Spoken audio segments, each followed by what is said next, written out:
Germs, good morning. May project tayo ngayon dito. Pecon Slick 400. Magpapalit tayo ng ball race. Nabaklas na natin yung mga kaha. Nabaklas na natin yung mga dapat baklasin dito sa area na to. Na-expose na natin yung bolt and nut dito, and then yung kanyang thread comb, tapos yung kanyang nut. Okay na. Nakita na natin siya. Ma-access na natin ito mamaya. Ngayon, preparation pa rin. Tatanggalin natin yung gulong, tatanggalin natin yung mga dapat tanggalin dito sa baba para matanggal natin yung T-post. Sa paggagawa ng ball race nito, dahil first time namin magbaklas ng gantong klaseng motor, ayan, medyo natagal lang kami, pero okay naman, nagawa naman namin na maayos. Bali, parang NMAX lang din. Tanggal yung ulo, tanggal yung ibabaw. Kaibahan lang nito, mas maraming mga tornilyo, mas marami kailangan baklasin. Technician natin dito, ayan, si Putputol pa maintenance. Siya yung gagawa ng motor na to. Bali, nakabili na si sir ng ball race niya. Ito.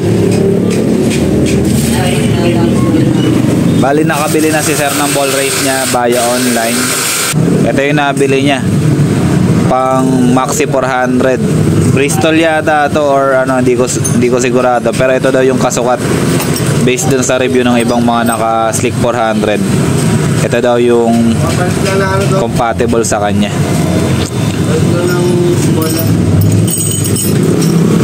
Kompleto na to. Meron siyang mga ganito, may mga guide rail, may mga ball rail, tapos may kasama na rin siyang nut.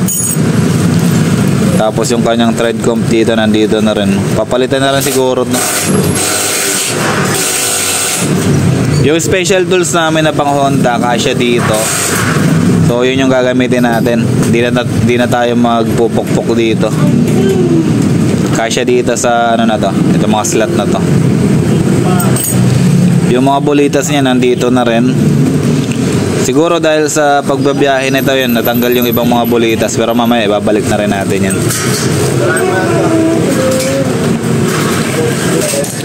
So ayun yung ball race na ikakabit natin, pang Maxi 400.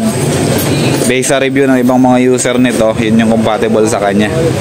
Bali ngayon, preparation pa rin. Tatanggalin natin yung gulong, yung shock, and then saka tayo pupunta dito sa manibela niya. Gusto ko sana ipakita sa inyo kung gaano katigas to eh. Ayan.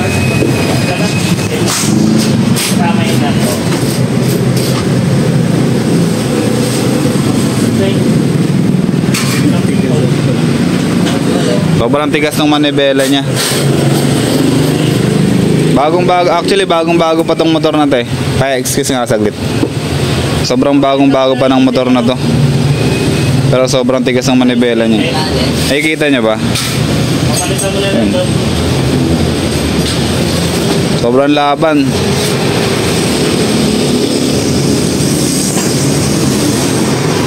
May update tayo kasi yung procedure nito same lang din naman dun sa ibang mga ginagawa natin. Kaibahan lang yun sa pagbabaklas ng kaha. Balik na lang tayo mamaya kapag na-install na natin, tapos nagkaroon na tayo ng pagbabago dito sa ginawa natin. Ipapakita ko sa inyo mamaya yung tigas nito, yung tigas ng manibela nito. Tapos mamaya pag naikabit natin yung bagong ball race, papakita ko ulit sa inyo yung pakiramdam niya para malaman nyo kung ano yung pagbabago.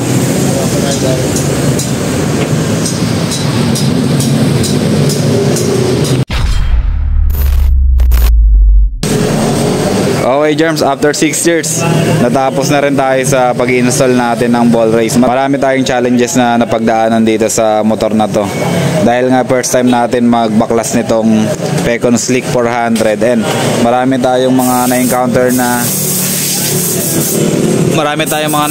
na problem.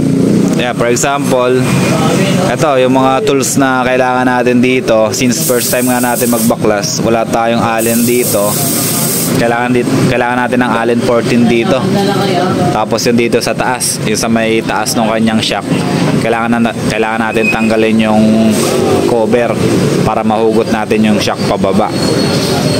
And then matanggal man natin yung shock tapos yung manibela dito sa taas, meron pa tayong ibang mga challenges na napagdaanan dito, yung pagtanggal ng mga pyesa dito sa loob.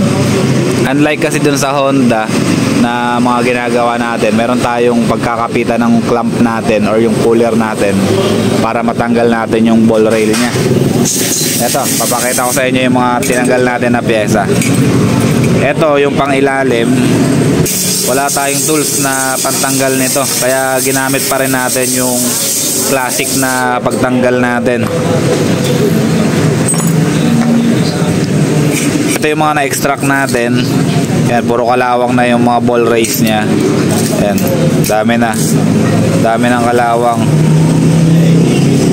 And then ito, yung nabili niya na ball race set, may kasama ng ganito. Kaya pala meron na siyang kasamang ganito kasi sisirain pala talaga to. Kahit meron kang special tools or parang gamit talaga na pantanggal dun sa pyesa, masisira at masisira talaga to. Kaya maganda yung nabili ni sir na ball race ng Maxi 400. Ayan, ito yung nabili niya, kasama na isang buong set na. Actually meron pa siyang mga extra na pyesa dito na hindi naman natin nagamit. Ito yung washer, tapos itong thread comp natin hindi natin nagamit yan. Asan yung isang nut? Ayan, yung nut na to, yung pang ibabaw, hindi yan nagamit kasi binalik natin yung original. Ito ganun din, ito yata yung luma, hindi rin natin nagamit to, hindi natin nagamit yan. Pero itong part na to talagang kailangan sirain, wala tayong magagawa. Wait lang, nailagay na natin yung ball race na setup na natin yung torque nya. Ayan, no? Ang ganda na ng play ng manibela nya, sobrang gaan na, sobrang lambot na, hindi na siya kagaya kanina. Mahirap lang kasi explain yung pakiramdam kapag dito tayo sa video, pero kung mahahawakan nyo yung manibela nya kanina, sobrang tigas talaga. Kahit yung may-ari nito talagang sakit sa braso yung inaabot dahil dun sa tigas ng manibela nya. Pero ngayon okay na, nagawa natin ng maayos yung project natin dito sa Pecon Slick 400 kahit first time natin siyang ginawa. Yung naman namin ito, kahit sabihin natin first time, marami na rin kasi kaming na-encounter na mga ball race, iba't ibang motor na, kaya parang madali na lang yung pag-install ng ball race. Ang nagiging challenges lang natin dito, yung mga part na hindi pa natin alam kung paano tanggalin dahil nga bago yung motor, doon tayo nahirapan. Pero yung pagtitimpla, tapos yung pagsisetting nung tamang torque nya, okay naman, madali lang naman natin nagawa. Ang gagawin natin ngayon dito, iti-testing natin dito sa kalsada. Titingnan natin kung may lagatok, ipipreno natin ng bigla. Titingnan natin kung lumalagatok or kung kailangan natin i-adjust yung torque nya. Yun yung gagawin natin. Tatanggalin natin yung top box nya para matimpla natin na maayos yung motor. Tapos set up natin na maayos yung hangin ng gulong, harap tsaka likod. And then yung mga wire dito, mga wire, mga hose, titingnan natin kung sumasabit para hindi siya maka-apekto dun sa manibela mismo. Okay, so yun muna yung gagawin natin. Yan na halos yung kabuuan ng project natin, kasi yung pagbabalik ng kahaan na lang naman yun, parang minor challenge na lang sa atin yun kasi saglit lang naman natin yung babalik yan. So ayan, si Putol pa PMS, siya yung tumira ng ball race natin dito. Sige Mike, anin mo na. Testing mo na, test drive mo na. Patanggal mo muna yung box kung kaya. Lalabas muna natin yung motor, tanggalin natin yung box, and then proceed tayo sa testing natin.